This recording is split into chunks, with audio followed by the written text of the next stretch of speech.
5절에는 예수님께서는 율법을 폐하러 오신 것이 아니라 완성하러 오셨다 하는 부분을 보았습니다. 율법은 하나님이 이스라엘 백성들에게 준 은혜의 선물이었습니다. 그들을 이스라엘을 하나님의 백성으로 삼으시고 하나님의 백성으로 천상의 삶을 살 수 있도록 하기 위해서 율법을 주셨습니다. 그런데 이 율법으로는 하나님이 주시고자 하시는 그 모든 의도가 달성되지 못했습니다. 그래서 예수님께서 그것을 완전하게 만드시는 것, fulfill, 그 하나님 뜻을 채우는 그런 역할을 하셨는데 그것은 율법으로는 구원을 받을 수 없다라는 사실에서 출발합니다. 우리 인간의 죄성 때문에 그 죄의 문제를 짐승을 맞춰서 제사를 지내고 해도 죄의 문제가 해결이 되지 않고 그래서 온전한 구원을 이룰 수 없었습니다. 예수님께서 십자가를 지시고 죄 문제를 해결하심으로써 이제 구원은 우리의 것이 될 수 있게 되었습니다.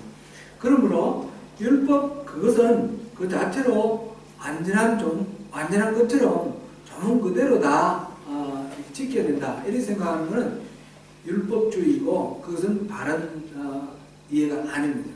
또 반면에 예수님께서 오셔서 완전케 했으니까 그 율법은 다 이제 더 이상 지킬 필요가 없다. 그렇게 생각하는 것도 잘못된 태도입니다. 율법주의, 율법 종 그대로 지키려고 하는 율법주의나 율법을 전혀 필요 없다고 생각하는 율법 폐기론 모두 다 바람직한 그런 것이 아니라는 것이죠. 율법에 담겨있는 하나님의 뜻을 예수님께서 완성시켜 주신 대로 우리 삶 속에서 그대로 실현시켜 나가는 그런 삶이 율법을 온전히 하는 우리 성도들의 삶이다라는 것을 지난 시간에 우리가 보았습니다. 오늘은 예수님이 완성하신 율법의 내용, 그러면 예수님이 완성하셨다는 그 율법은 어떤 식으로 우리가 이해를 해야 될지 한번 살펴봅니다. 오늘 본문 맨 위에 마태복음 5장 21절 거기서부터 시작해서 5장 끝까지 48절까지 이렇게 보면 여기에는 읽어보면 일정한 패턴이 있습니다. 21절 끝에 보면 맨 마지막 부분에 너희가 들었으나 무엇 하였다는 것을 너희가 들었으나 22절 처음에 나는 너희에게 이르노니 이렇게 나와 있습니다. 이거는 27절 끝에 무엇 하였다는 것을 너희가 들었으나 28절 처음에 나는 너희에게 이르노니 그런 표현이 반복되고 있는 것을 봅니다. 31절 32절에도 그렇습니다. 무엇이라 하였으나 나는 너희에게 이르노니 33절 34절에도 그렇습니다. 무엇 하였다는 것을 너희가 들었으나 나는 너희에게 이르노니 38절 39절에도 있고 43절 44절에도 있습니다. 이렇게 너희가 이렇게 하는 것을 들었지만 나는 이렇게 이른다 라고 하는 이 패턴으로 여기에서 6가지 이야기가 나와 있습니다. 이것을 신학자들은 6개의 반제 이렇게 말합니다. Six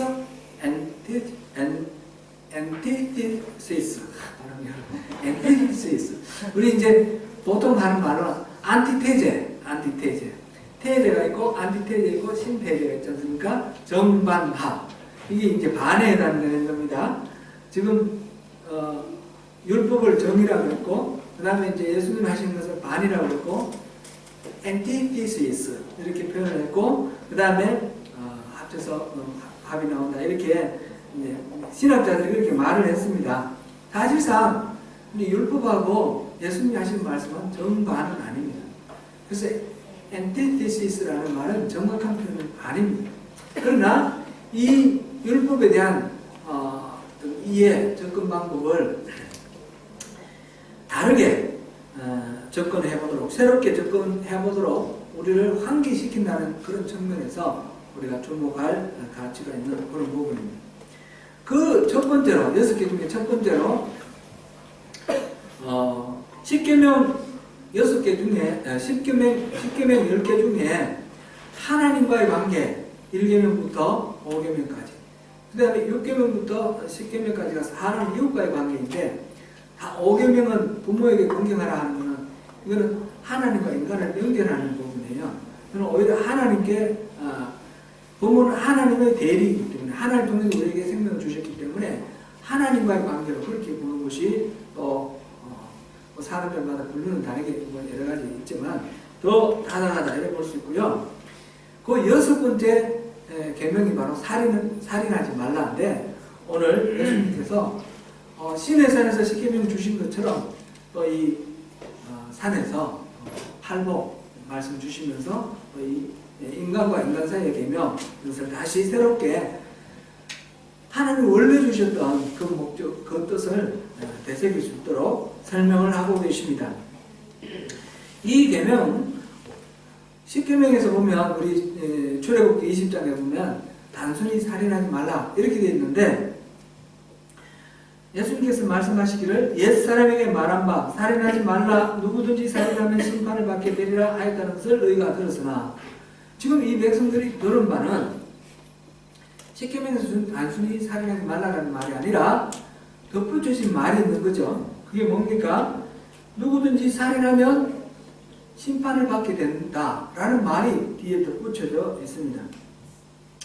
이 말은 이렇게 하면 처벌에 대한 두려움이 커져서 살인하지 않겠다라는 그런 측면에서 뭐 효과가 있다고 생각할 수도 있지만은, 여기는 또 부작용이 있습니다. 잘못 오해하게 만드는 그런 측면이 있습니다. 하나님께서는 단순히 살인하지 말라라고 말씀하시면서 하나님 주신 생명을 빼앗는 것에 대해서 그것이 죄라는 것을 부각시켜 말씀하셨습니다. 그런데 누구든지 살인하면 반드시 심판을 받게 되리라, 이 말이 덧붙여지면서, 이 심판이라는 말은 재판이거든요. 재판. 그런데 이것이 들어감으로써 살인한다는 것을 법정적인 의미로 이렇게 축소시켰습니다. 살인하는 범죄를 인간의 법정에서 판단할 수 있는 그런 성질의 것으로 이렇게 깎아내리는 결과가 된 것입니다. 그래서 법정에서 유죄로 판결되지 않으면 괜찮은, 살인을 해도 들키지 않거나 아니면 들키더라도 법정에서 무죄가 된다든지 하면 괜찮다는 식으로 생각하게 되는 그런 문제가 생겼습니다. 그것뿐만 아니라 유대 이 랍비들은 이 살인이라는 이 특정 죄 이거에 강조를 하다 보니까 그 외에 이 계명을 주신 10계명 중에 살인하지 말라라고 주신 이 말씀 속에 들어있는 하나님 뜻이 많이 축소되어 버린 결과가 되었습니다. 예를 들면 다른 사람에 대한 신체의 상해나 또는 명예훼손, 인격 모독 이런 것들을 모두 다 과소평가해버리는 결과가 되었습니다. 그래서 예수님께서는 그러나 내가 너에게 말한다 하면서, 여러분들이 지금 들은 바 그 바리새인이나 율법학자나 이 유대 랍비들이 여러분들에게 이렇게 말했는데 하면서 살인하지 말라, 누구든지 살인하면 심판을 받게 된다 이렇게 들었는데 나는 이것을 이렇게 말한다 하면서 이 말씀을 다르게 우리가 깨닫도록 그렇게 말씀하십니다. 그것이 랍비들은 처벌의 핵심을 두었는데, 예수님께서는 이 살인하게 되는 동기, 우리 마음의 문제, 이 특별히 분노에 대해서 그 근원적인 문제를 들춥니다. 그래서 이런 것이 있으면 이것은 살인이랑 마찬가지다 그렇게 지적해 주십니다. 우리 살인하지 말라는 계명 주신 그 이유는 인간의 내면 속에 들어있는 이 미움에서부터 발생하는 분노, 이것 때문인데, 복음은 결국 사람 마음속에 자리 잡은 근본적인 분노, 미움을 치료하는데 의미가 있는 것입니다. 예수님은 분노의 문제를 세 단계로 나눠서 말했습니다. 첫 번째로는 성내는 것입니다. 자기 형제에게 노하는 자마다 심판을 받게 되고 이렇게 말씀하셨습니다. 누구에게 화를 내는 것, 그것부터 심판을 받게 된다고 했습니다. 앞에서 랍비들이 말하기를 살인하지 말라, 누구든지 살인하면 심판을 받게 된다 그랬지 않습니까? 그 심판하고 같은 용어인데 재판받는 건데, 단순히 살인을 하기 이전에 화를 내는 것, 성내는 것, 그 자체로서 충분히 심판을 받을 만한 그런 죄다라고 예수님께서 말씀하십니다. 사람들의 걱정에서는 이것이 죄가 되지 않을지도 모르지만 주님의 뜻에서 어긋나는 것입니다. 그래서 이것이 심판의 대상이 된다는 것입니다. 첫 번째는 성내는 것이 지금 심판의 대상이 된다고 했고, 두 번째 단계는 여기서 한 걸음 더 나가서 욕설하는 것입니다. 형제를 대하여 라가라 하는 자는 공회에 잡혀가게 되고, 이렇게 되어 있습니다. 이거 라가라는 이 말, 이것은 욕설인데, 비어있다, 우둔하다, 어리석다, 그런 의미를 갖고 있는데, 이제 우리식으로 표현을 하자면 얼간이, 바보 멍충이, 골빈놈, 이런 식의 말.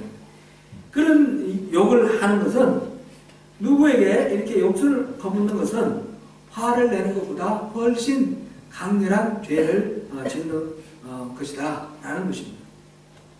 세 번째 단계는 경멸입니다. 경멸. 미련한 놈이라 하는 자는 지옥불에 들어가게 되리라. 심판받고 잡혀가고 이 정도가 아니라 지옥불에 들어간다 이렇게 했습니다. 경멸, 미련한 놈이라고 하는 것, 이 라가라는 말하고 이 미련한 놈이라는 말하고는 조금 비슷하기는 한데 약간의 차이가 있습니다. 라가라는 말은 골빈놈 이렇게 표현을 했듯이, 멍청이, 얼간이 이렇게 표현했듯이 지적으로 수준이 낮은 그런 상태를 말합니다. 좀 어리석다 이렇게 이제 사람을 깔보면서 하는 말이고, 지금 여기서 미련한 놈이라고 하는 이 말은 인격과 마음이 매우 천박한 상태를 지적하는 말입니다. 그래서 못돼 먹은 놈, 뭐 이런 식의 인격을 공격하는 그런 말이 되는 것입니다. 둘 다 이 라가라는 말이나 미련한 놈이라 하는 말이나 마찬가지죠. 상대의 인격을 짓밟는 그런 말입니다. 꼭 사람의 생명을 빼앗아서 살인이 아니라 살아있는 그 삶의 가치를 빼앗아버리면서 의미를 빼앗아버리는 것도 살인과 같다는 것이죠. 이른바 인격살인입니다. 인격살인은 요즘도 여러 가지로 많이 그런 것도 있는데, 사람의 말로 사람을 죽일 수도 있다는 것입니다. 한마디 말로 천장빚을 갚는다, 그런 긍정적인 그런 속담도 있는가 하면, 새치어가 사람 잡는다, 그런 말도 있습니다. 말 한마디로 사람을 죽이기도 하고 살리기도 합니다. 예수님께서는 남에게 화를 내거나 또는 욕하거나 무시하거나 이렇게 하는 것조차도 살인죄에 해당된다 이렇게 말씀을 하십니다. 심판을 받고 공회에 끌려가고 지옥불에 던져질 거다 이렇게 화를 당한다고 말씀을 하십니다. 남에게 분노하고 화를 내고 또 욕하고 경멸하는 것, 이것은 남의 인격을 짓밟으려는 것인데, 우리가 화를 낸다고 재판을 해보지는 않죠. 그런데 예수님은 왜 그렇게 말씀하셨어요? 실제로 우리 내면이 그렇게 심판을 받고 잡혀가고 지옥에 끌려가는 같은 그런 고통에 사로잡히고 그 질국에 이렇게 갇히게 된다는 것을 말씀하십니다.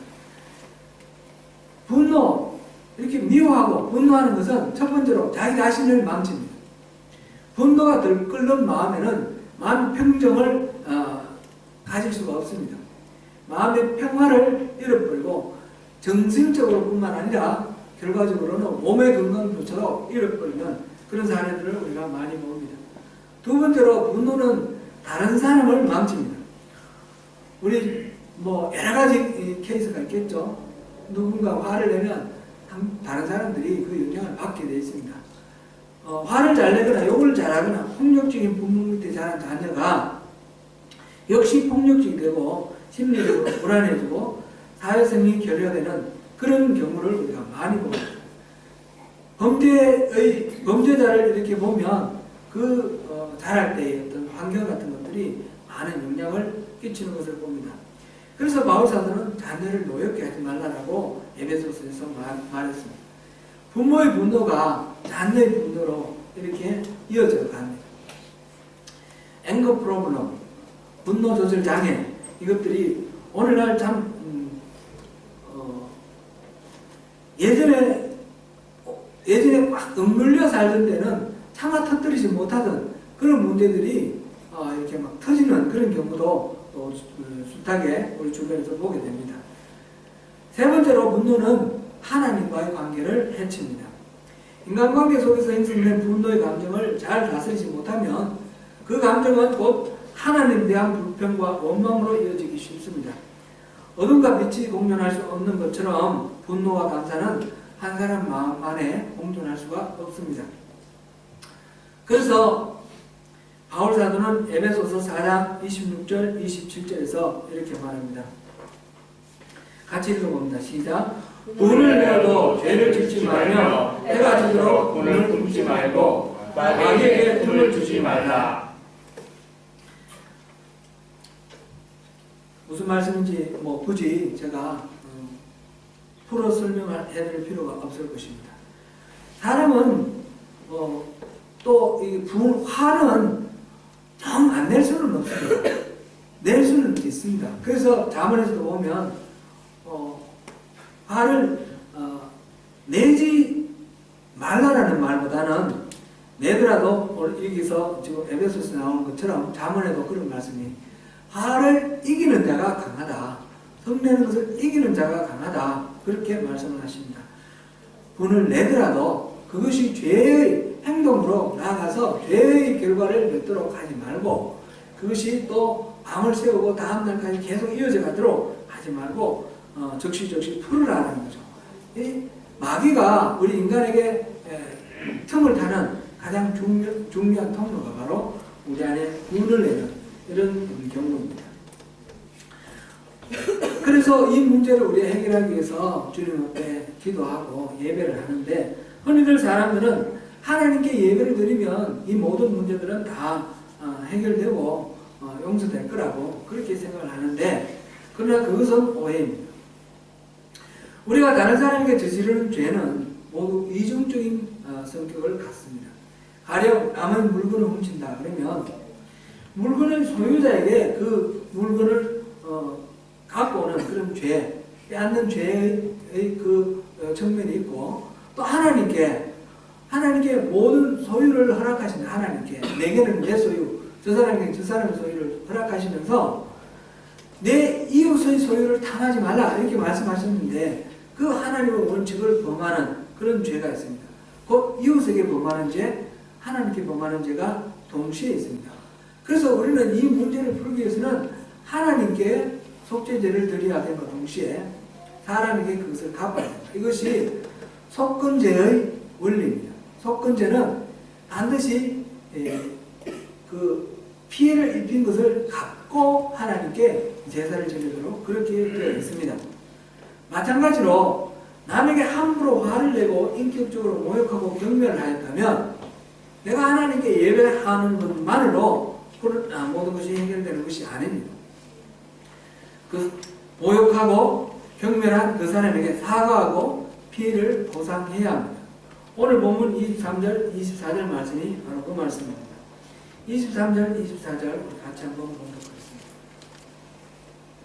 시작. 그러므로 예물을 제단에 드리려다가 거기서 내 형제에게 원망을 말하니 이런 것이 생각나거든. 예물을 제 앞에 두고 먼저 가서 형제와 화목하고 그 후에 와서 예물을 드리라.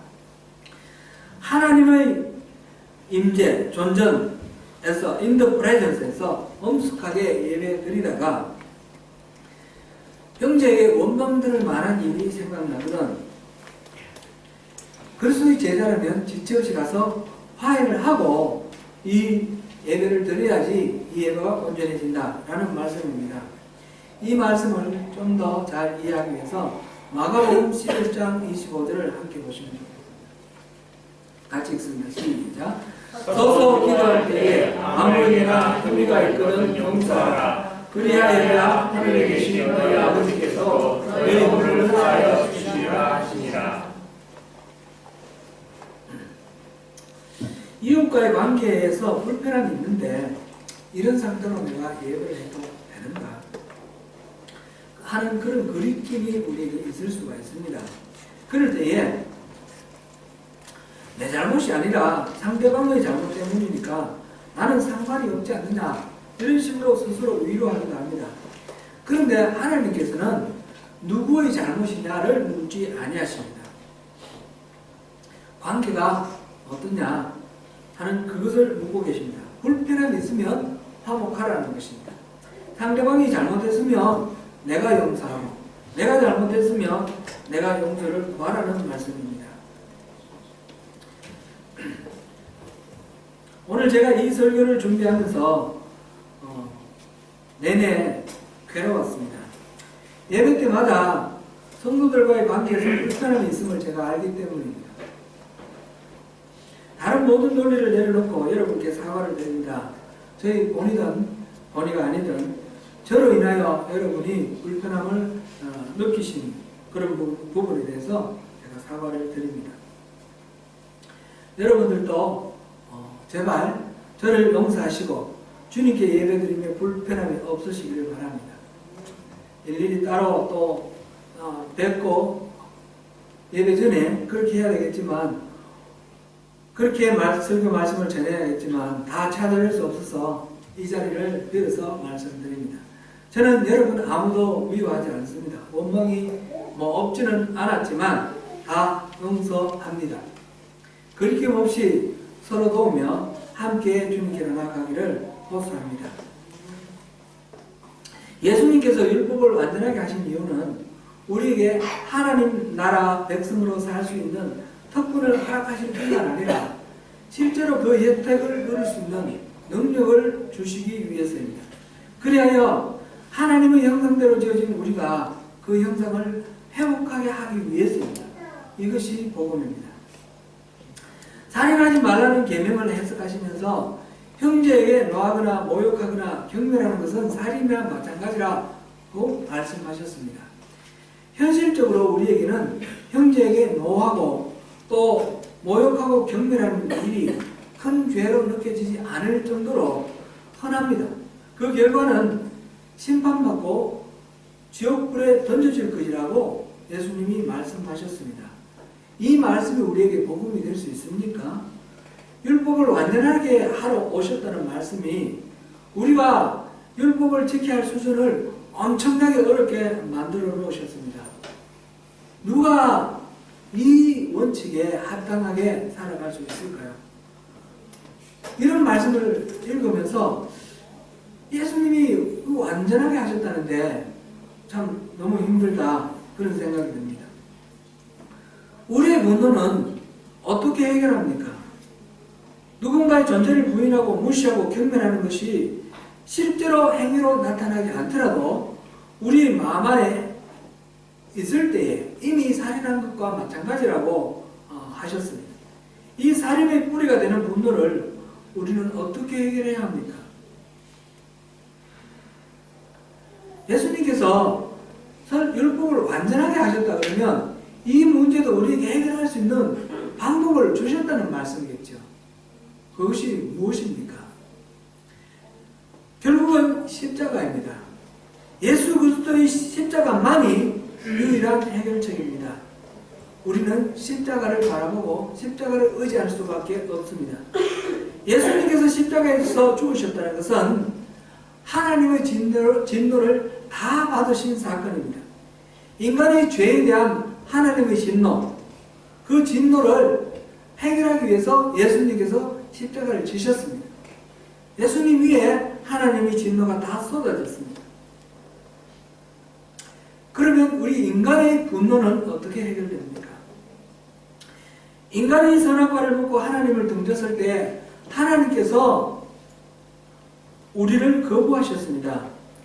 하나님을 거부한 인간에 대해서 하나님이 진노하셨던 것과 마찬가지로 우리 스스로 등졌지만 인간이 하나님이 우리를 거부하셨다라는 사실을 알면서 하나님에 대해서 또한 원망과 분노가 있었습니다. 우리 인간과 인간 사이의 분노의 근원은 바로 하나님에 대한 이 분노, 이것이 원인입니다. 그런데 하나님의 진노가 예수님이 지신 십자가에 부어졌을 때 그 진노는 인간의 죄에 대한 진노였습니다. 그런데 하나님이 왜 예수님을 십자가를 지도록 하셨습니까? 예수님이 미워서 그랬습니까? 사람들이 미워서 그랬습니까? 그것이 아닙니다. 사람이 죄에 진노하시면서 사람들을 너무너무 사랑하시기 때문에 버릴 수가 없어서 독생자를 내어주시기까지 그렇게 사랑하신 그 표현이 바로 십자가의 진노입니다. 하나님의 그 무한하신 사랑은 그래서 인간의 보잘것없는 분노를 다 삼킬 정도로 그렇게 비교할 수 없을 정도로 크신 그런 것입니다. 우리가 십자가 앞에 인격적으로 서서 하나님을 믿게 될 때에 우리는 두 가지를 주목한다고 했습니다. 하나는 우리의 죄의 심각성입니다. 우리 죄가 얼마나 큰지 그 죄의 심각성을 모르면 하나님의 은혜를 알 수가 없습니다. 우리 죄가 어느 정도냐? 예수님이 십자가를 지시고 저 모진 고난을 당하시고 저렇게 참혹하게 죽음을 당하실 만큼 저 죽음이 바로 나의 죽음인데 내가 그렇게 능지처참을 당할 만큼 그렇게 악독한 죄인이다라는 것을 십자가를 통해서 우리가 깨닫게 되는 것입니다. 그와 동시에 그 아들을 아낌없이 내어주시는 하나님의 사랑이 저렇게 크구나 라는 것을 알게 되는 거죠. 우리가 이 나의 죄의 큼과 동시에 나의 죄를 눈 감으시기 위해서 독생자를 내어주시는 하나님의 그 무한하신 사랑을 알게 될 때에 그럴 때 나를 다시 보게 됩니다. 내가 어떤 존재인가? 나는 그저 죄 많은 존재가 아니라 예수님을 내어놓으실 만큼 하나님이 사랑하시는 하나님께 소중한 그런 존재로구나. 그런 것을 깨닫게 되는 것입니다. 우리가 예수님을 갖추고 사신 예수님의 하나님을 사랑하는 자입니다. 그래서 뭘 주고 살 때 만원 주고 사면 만원짜리인데 예수님을 주고 우리를 샀으니까 우리는 바로 예수님 짤이다. 그렇게 우리가 말하죠. 우리는 그렇게 소중한 존재다. 라는 것을 우리가 다시 깨닫게 됩니다. 나의 죄에 대한 깨달음과 하나님의 사랑에 대한 깨달음, 이것이 우리 자신에 대한 새로운 안목을 갖게 합니다. 우리들은 다 그렇게 존귀한 존재들입니다. 나만 그렇게 존귀한 존재가 아니라 바로 우리가 만나고 있는 이웃들, 우리 서로가 다 그렇게 존귀한 존재라는 것입니다. 하나님의 형상대로 지어졌습니다. 내가 하나님의 형상대로 지어졌으면 저 사람도 하나님의 형상대로 지어졌습니다. 내 마음에 들든지 안 들든지 내 눈에 차든지 안 차든지 그것이 문제가 아닙니다. 하나님은 저 영혼을 위해서 독생자를 아끼지 않으려고 내어주셨다라는 사실을 우리가 기억해야 됩니다. 비록 허물이 보이고 약점이 보인다 할지라도 그 인격을 싸잡아서 판단하고 비난하거나 모욕할 일이 결코 아닙니다. 그렇게 하면 그것은 바로 심판받고 공에 끌려가고 지옥불에 던져질 그런 죄라고 했습니다. 그리고 이거를 이길 수 있는 방법은 우리가 십자가를 바라보는 것입니다. 나의 인격과 나의 어떤 의로움으로 나의 관대함으로가 아니라 내가 십자가를 바라볼 때 십자가 속에서 나를 부르시는 하나님의 그 부르심에 응답하여서 내가 모든 사람들을 인격적으로 대하고 존중하고 귀하게 여기며 서로 사랑하고 용납하는 것, 이것이 바로 살인하지 말라라는 이 계명이 완전해지는 것입니다. 사랑하는 성도 여러분, 서로 미워하고 분노하는 대신에 율법을 온전하게 하신 예수 그리스도의 십자가 복음 안에서 서로 용납하고 사랑하는 가운데 주님께 더욱 가까이 나가는 저와 여러분 되시기를 축원합니다.